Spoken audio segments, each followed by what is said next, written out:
It's interesting that the NHI wants to get there by saying, I'm the only guy in town. If you want to sell care, you have to sell it through me. And therefore, providers have to sell it, will have to accept the capitation, if you like. I'm obviously not talking about hospitals, but they have to accept capitation. The Health Market Inquiry is suggesting we should do it through regulated competition. What does that mean?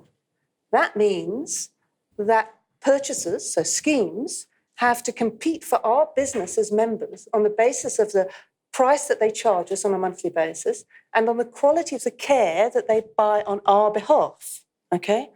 There's quite a few moving parts in that, and it requires quite a lot of active government to make that happen. And I think there are three key elements to that.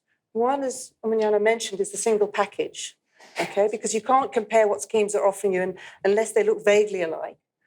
The other is the risk adjustment mechanism. That's so that all the schemes operate on a level playing field. So if you think about Discovery with all their members going off to the gym all the time, and then you think about the risk profile of people belonging to PolMed, the police, there's a very different risk profile there. So that risk adjustment mechanism is going to take money from Discovery and give it to PolMed, okay? The next bit is that we have a price negotiating forum. Okay, because we know, as the inquiry is wonderfully documented, there's lots of concentration in the industry and therefore potentially lots of collusion. We need those contracts between the purchaser and the provider to be negotiated in a way that's beneficial for the patient. Okay, so you need all those three elements. So you've got two strategies, both trying to change the reimbursement mechanism of providers, and that's a major step. And neither is going to happen without effective government. So both require effective government.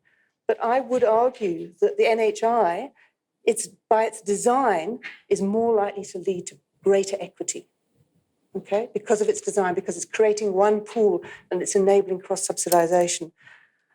The other problem that the competition route faces is that we know even when you have effective government, that regulated competition doesn't always yield the outcomes that you want. Okay, so I think we're between a rock and a hard place. Neither of these solutions are perfect, and it's about bringing them together. And I would argue that in the inquiry, in the report, there are some wonderful ideas around regulation, both the supply-side regulator, very important to know who's providing care, what care and where, and OMRO, it's very important to measure health outcomes. How can we judge what's the quality of care that we're getting unless we know about outcomes?